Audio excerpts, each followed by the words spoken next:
Welcome to Behind the Fiction, the Book Lovers Podcast, where we deliver interviews, insights, and ideas to passionate book lovers who want to stay in the stories they love. I'm Alexa Larberg, and this is episode 27 for October 24th, 2019. And today's guest is Ramy Vance. We are talking about his newest book, The Death of an Author. Ramy tells us about how he came up with this story, where he was when it happened, and talks a little bit about his newfound passion for killing people? I don't know, it's kind of weird, but this book sounds hilarious. You don't want to miss it. Make sure you're subscribed to both this podcast and our YouTube channel. Now, let's get to the show. So, Ramy Vance, I wanted to get to you before the police came and hauled you off for, multiple counts of murder. What is going on with this new book of yours, Death of an Author? I'll tell you, thanks. Honestly, it's never felt so good to kill so many people at once. I gotta be honest. I found a new passion in life, and it is killing the people I know. So if you know me, be careful. I'm coming for you. But Death of an Author was a lot of fun to pull together. It was really quite interesting. As a writer, you're constantly killing villains or heroes or, in Michael's case, dogs. Ouch. But we did this Mitten novella, right? And so for those of you who don't know what Mitten is, the idea is that there's this realm that exists where everything that Tolkien and Milton and Chaucer and all your favorite sci-fi and fantasy authors, we're all just prepping you for this coming war that's going to happen in Midgard. And so since authors are, sci-fi and fantasy authors are effectively agents of Midgard, we thought, wouldn't it be fun to kind of contact all our favorite indie authors in sci-fi and fantasy, put them together in a writing conference, and then have the Dark One attack and just wipe them all out. So. And other than the Dark One wiping people out, did the genesis of this actually come while you were at a writing conference, or did it come prior to that? Yeah, that's right. Yeah, it so the genesis of Midgard actually came so from 20 Books Vegas, where I had approached Michael to co-author together, and then we kind of had a few back and forths, and so the Midgard concept kind of came from those back and forths. But then I guess it was like 10 months later, we were at 20 Books Edinburgh. And in 20 Books Edinburgh, at this point, Midgard was in production. We were going to be releasing the first book in August, all of that stuff. And we're kind of looking around at all these authors, and I was just like, I really want to kill him. Yeah, that would be fun to kill him. How would this person die, right?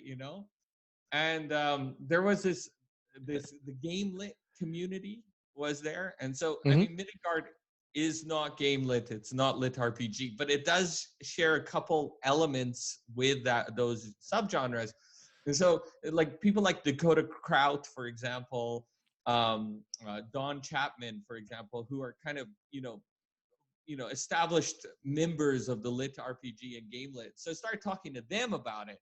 And then I was like, will you guys be our heroes in this adventure? And so we actually have 4 authors, like real authors. I mean, I'm not going to say I captured their personality perfectly in a dungeon crawl, but Dakota Kraut, Don Chapman, Robin Weidman, who, if you've ever met Robin, sweetest, gentlest human being on the planet, but he looks like he's going to come after you with a chainsaw.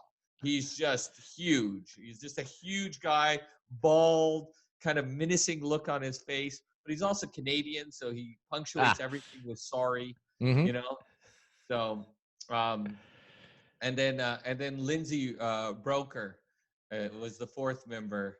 And how did you choose the authors who would die versus the authors who would take the more heroic positions in the story? Yeah, I think so part of it was just who would have the most flexibility with it, right? Was part of it. But Lindsay Broker was probably the funniest one because Michael and Michael kind of said, yeah, let's have Lindsay be the fourth one. And I was like, okay, because I don't really know Lindsay. I've met her a couple times. I've talked to her a few times. I was on her sci-fi and marketing podcast, but I don't know her that well. And I still don't know what Michael meant by this, but he just said, yeah, have Lindsay be the fourth one. She deserves it.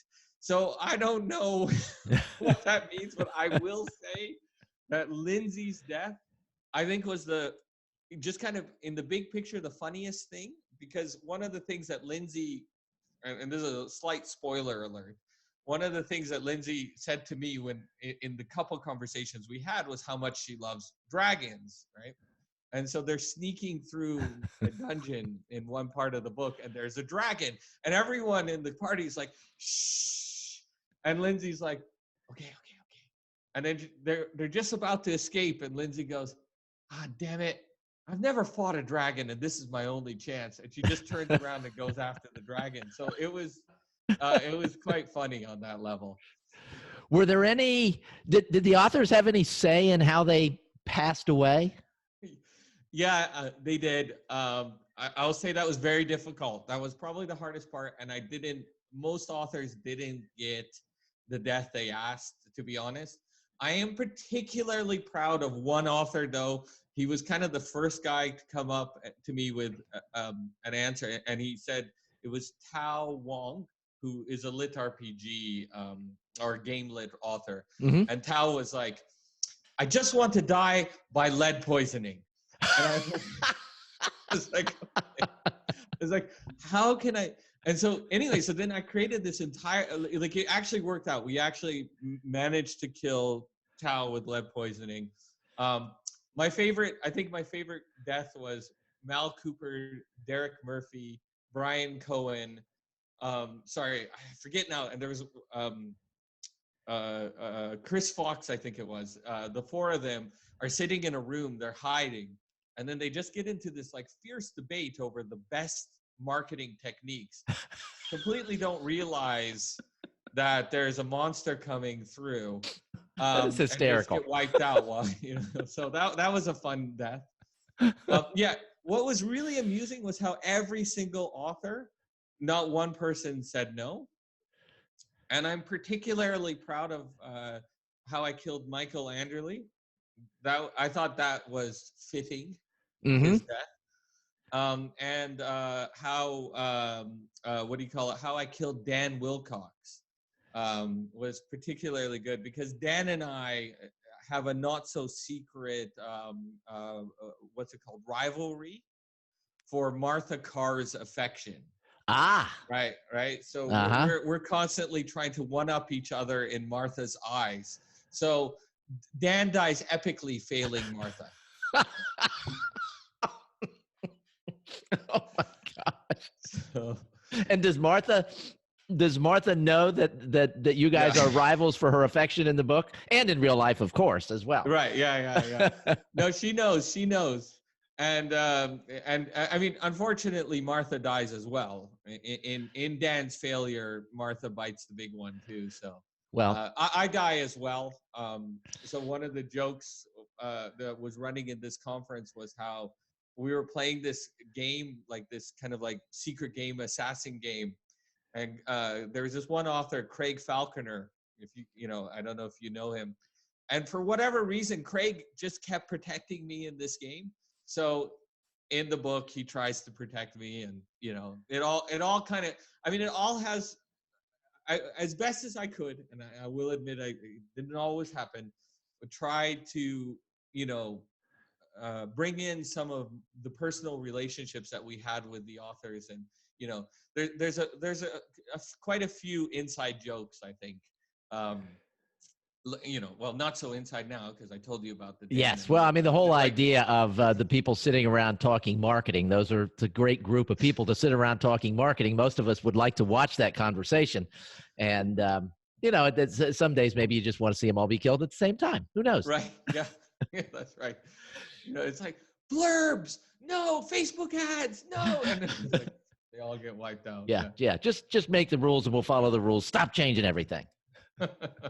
So for people who maybe have not gotten into the Mittengard series yet. Is this a good entry point? Yeah, I mean, it is and it isn't, right? I mean, this was just us having some fun with this series and kind of like, you know, because as I said, the whole idea is that all us fantasy and sci-fi authors, we're actually agents of Middengard trying to prepare humanity for the coming war. So, you know, in that sense, we're true to the Middengard story. Mm-hmm. But if you really want to kind of get into it, we have the mundane series is what I call them, and the first book is called Never Split the Party. And that's basically like, if you're a Dungeons and Dragons fan, if you are kind of like a you know, myth nerd or someone who's really into pop culture and kind of games and movies and stuff like that, and just want to kind of see that play out in real, you know, in real scenarios, it's quite a funny book. Got a lot of great feedback on it. Then we're also releasing a second series, tentatively end of November, called Dragon Riders, also set in Middengard. And that one is a little bit different. The idea, well, that idea also was in 20 Books Edinburgh, where basically I just annoyed Michael. I mean, I actually think I properly annoyed him, as in he was starting to go, oh crap, there's Ramy. Yeah, you have a gift. Every time I saw him, I'd just be like, Michael, dragons in space, and then I just walk away, and then I just kept yelling at him, and then finally he was like, okay, fine, dragons in space, all right, how does that work? Talk to me about it. So that's coming tentatively at the end of November. Yeah, that's the plan right now. I think it will be at the end of November. It's just we haven't got that final kind of like publishing date and stuff set yet. Well, and the 20 Books Conference is coming up in Las Vegas shortly. You're going to be there, right? I hope so. I really do, yes. Good Lord willing, and the creek don't rise, as they say in Ohio. That is, I haven't heard that expression, but I will go with that expression. I think that expresses the sentiment that I have. Yes, absolutely. All right, Ramy, thanks for being here, and thanks for writing such a fun book. I am really anxious to read it. It has just released, so we'll have a link to this in the show notes. Grab a copy. Let us know what you think. Thanks so much for being here. All right, take care, guys.